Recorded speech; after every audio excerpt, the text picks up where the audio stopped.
Assalamualaikum warahmatullahi wabarakatuh. Waalaikumsalam warahmatullahi wabarakatuh. Kami dari kelompok 2 yang beranggotakan Muhammad Fajrul Ramadan, Aris Setiawan, Nanda Afriyanti, Syahda Dwi Fabidianto, dan Safira Putri Andini. Di sini kami akan bacakan hasil presentasi dari kelompok 2 yang akan dibacakan oleh Arif. Dari Arif, silakan.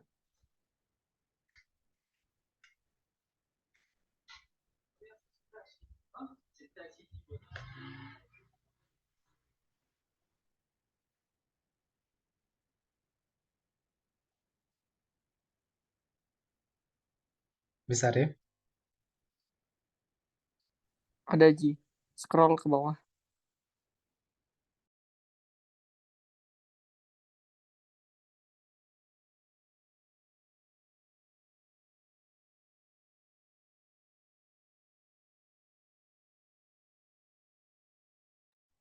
Baik, Assalamualaikum warahmatullahi wabarakatuh. Terima kasih atas kesempatannya kepada moderator.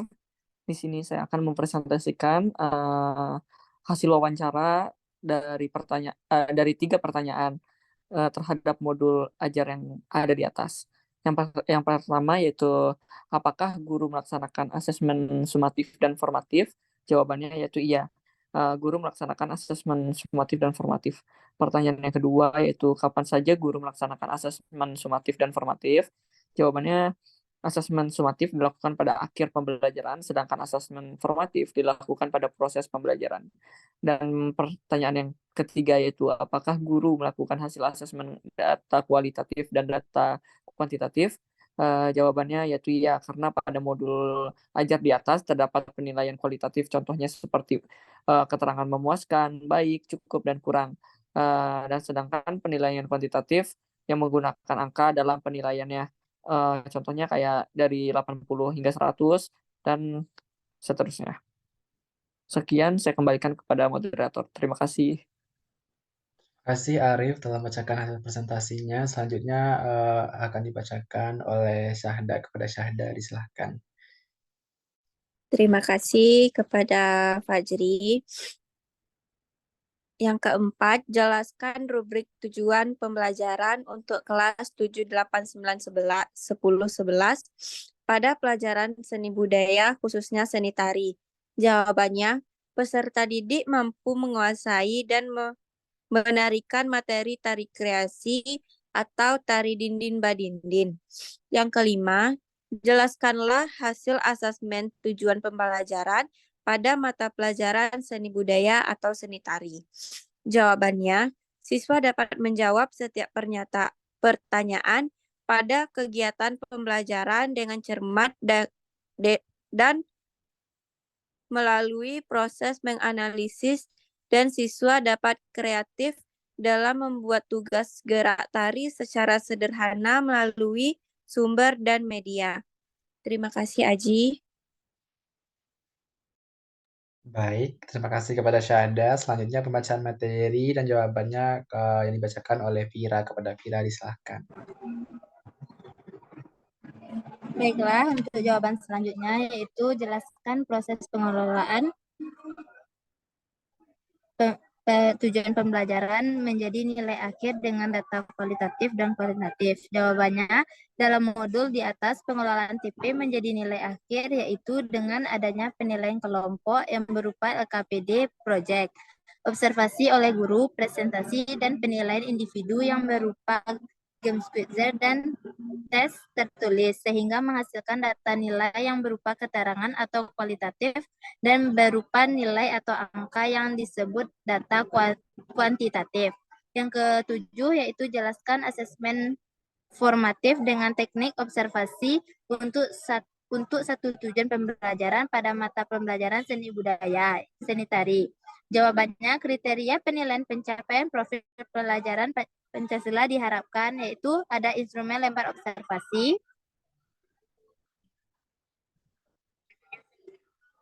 ada pada tabel yaitu ada nama peserta, ada beriman, bertakwa kepada Tuhan Yang Maha Esa dan berangkat mulia. Ada tabel beranalysis dan kreatif. Keterangannya, A sama dengan jika 4 indikator terlihat, B sama dengan jika 3 indikator terlihat, C jika 2 indikator terlihat, D jika 1 indikator terlihat. Pada pertama, profil pelajaran Pancasila yang diharapkan yaitu beriman, bertakwa kepada Tuhan Yang Maha Esa, dan berakhlak mulia. Indikator penilaiannya, yang pertama, berdoa dengan sikap tenang dan tertib. Kedua, mendengarkan dengan seksama ketika guru memberi instruksi. Ketiga, melaksanakan proses pembelajaran dengan jujur. Keempat, menyadari pentingnya beriman dan bertakwa kepada Tuhan Yang Maha Esa dalam segala upaya penciptaan gerak tari tradisional. Yang kedua, bernalar kritis. Indikator penilaian sikapnya yaitu pertama, mampu memahami penjelasan tentang tari kreasi. Yang kedua, menarikan tari kreasi dengan baik. Profil pelajaran yang ketiga yaitu kreatif. Dengan indikator pertama, semangat dan percaya diri mengikuti praktikum. Yang kedua, tidak mencontek hasil karya teman lain. Yang ketiga, kreatif dalam pembuatan tugas dan tidak mencontek hasil karya orang lain pada saat pembelajaran berlangsung. Baiklah, saya kembalikan kepada moderator. Baiklah, terima kasih kepada Nanda. Safira, selanjutnya pembacaan materi oleh Nanda. Kepada Nanda, disilahkan.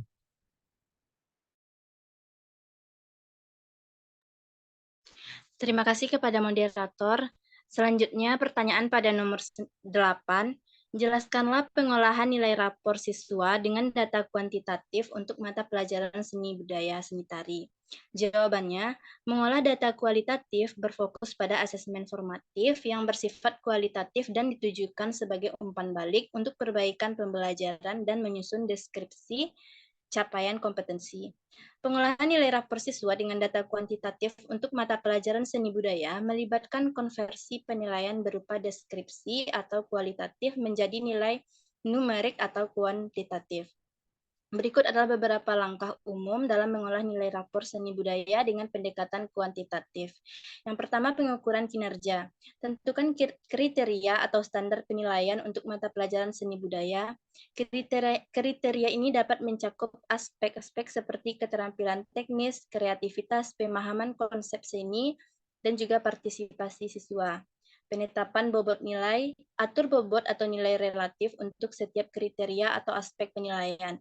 Misalnya, keterampilan teknis dapat diberi bobot lebih tinggi daripada aspek partisipasi. Yang kedua, pengumpulan data. Dapatkan data atau informasi mengenai kinerja siswa untuk setiap kriteria penilaian. Data ini dapat berupa hasil tes, proyek seni, atau penilaian berbasis portofolio. Yang ketiga, konversi ke nilai numerik. Tentukan skala nilai numerik yang akan digunakan, misalnya skala 1 sampai 100 atau A sampai F. Selanjutnya, konversikan hasil penilaian kualitatif menjadi nilai numerik sesuai skala yang ditetapkan. Selanjutnya, perhitungan nilai akhir. Hitung nilai akhir siswa dengan menggunakan bobot yang telah ditentukan. Misalnya, jika keterampilan teknis memiliki bobot 40%, partisipasi 30%, dan pemahaman konsep seni 30%. Hitung nilai akhir dengan rumus yang sesuai. Selanjutnya, penyusunan rapor. Susun rapor siswa dengan mencantumkan nilai numerik untuk setiap aspek penilaian. Berikan komentar atau deskripsi tambahan jika diperlukan untuk memberikan gambaran lebih lengkap tentang kinerja siswa.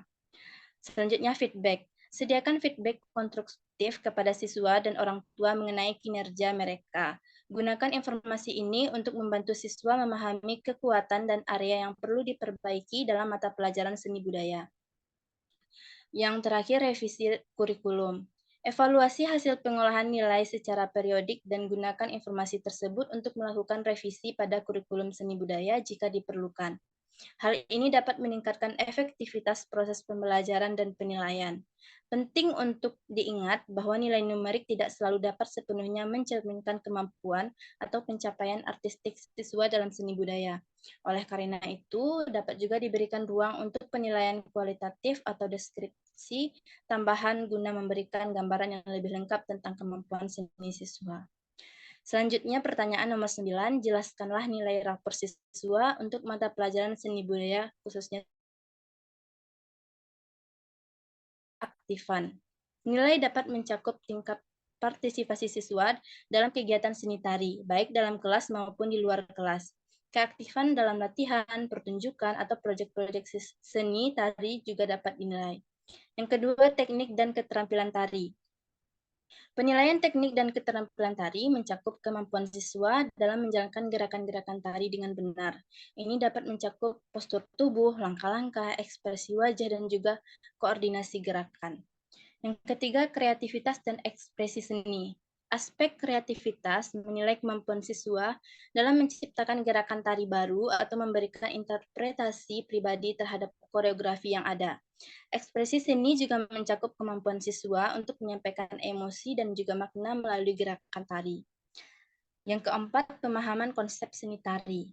Penilaian terhadap pemahaman konsep seni tari melibatkan pemahaman siswa terhadap sejarah tari, budaya di balik suatu tarian, dan juga unsur-unsur seni yang terlibat dalam pertunjukan tari. Yang kelima, prestasi dalam pertunjukan. Siswa dapat dinilai berdasarkan penampilan mereka dalam pertunjukan seni tari. Ini mencakup aspek teknis, kreativitas, dan ekspresi seni selama pertunjukan. Yang keenam, kerjasama dan kolaborasi. Seni tari sering melibatkan kerjasama dan kolaborasi antara siswa. Penilaian dapat mencakup kemampuan siswa dalam bekerja sama dalam kelompok, berbagi ide, dan berkontribusi pada keseluruhan pertunjukan.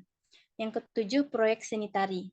Jika ada proyek seni tari yang diberikan, penilaian dapat mencakup perencanaan, eksekusi, dan presentasi proyek tersebut. Ini dapat termasuk tugas seperti membuat koreografi atau menginterpretasikan lagu tertentu dalam bentuk tarian. Yang terakhir, refleksi dan peningkatan diri. Siswa dapat dinilai berdasarkan kemampuan mereka untuk merefleksikan kinerja mereka, mengidentifikasi area yang perlu diperbaiki, dan mengambil langkah-langkah untuk meningkatkan keterampilan mereka dalam seni tari. Penting untuk mencatat bahwa penilaian dalam seni budaya termasuk seni tari seringkali bersifat holistik dan mencakup berbagai aspek baik kualitatif maupun kuantitatif. Selain nilai numerik, memberikan umpan balik yang konstruktif dan mendukung perkembangan seni siswa juga penting untuk memotivasi mereka dalam belajar seni tari. Baik, saya kembalikan kepada moderator. Terima kasih atas jawabannya, Nanda. Selanjutnya kita masuk kepada yang bagian B, di mana soalnya bandingkan pelaksanaan asesmen dilakukan guru dengan paduan asesmen yang telah dibagikan saat perkuliahan, apakah sudah sesuai dengan paduan atau ada pengembangan atau bagaimana? Berikan komentar Anda tentang hal itu. Baik, jawabannya. Yang pertama, kesesuaian dengan tujuan pembelajaran. Periksa apakah asesmen yang dilakukan oleh guru sesuai dengan tujuan pembelajaran yang telah ditetapkan dalam kurikulum atau program studi.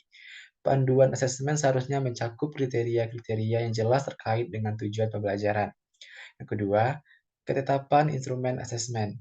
Evaluasi instrumen asesmen yang digunakan oleh guru apakah sesuai dengan panduan asesmen yang diberikan. Pastikan instrumen tersebut dapat mengukur dengan akurat pengetahuan, keterampilan, dan sikap yang diharapkan. Yang ketiga, konsisten dengan keseragaman.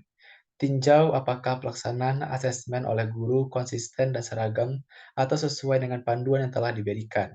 Konsistensi dalam memberikan penilaian dapat meningkatkan keadilan dan validitas asesmen.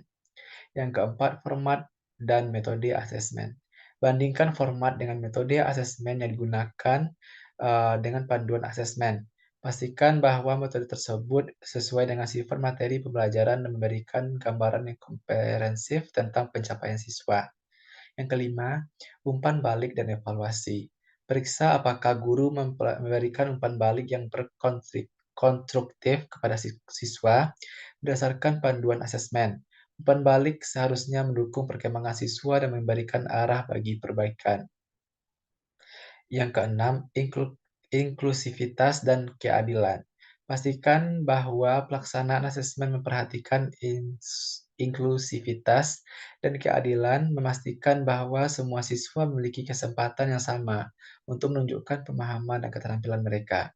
Jika ada ketidaksesuaian atau pengembangan yang dianggap perlu, dapat dipertimbangkan untuk memberikan umpan balik kepada guru atau pihak yang bertanggung jawab. Proses evaluasi ini dapat membantu meningkatkan efektivitas asesmen dan pembelajaran secara keseluruhan. Baiklah, hanya sekian presentasi UAS evaluasi pembelajaran tari dari kelompok 2. Kami tutup presentasinya dengan Assalamualaikum warahmatullahi wabarakatuh. Waalaikumsalam. Warahmatullahi wabarakatuh.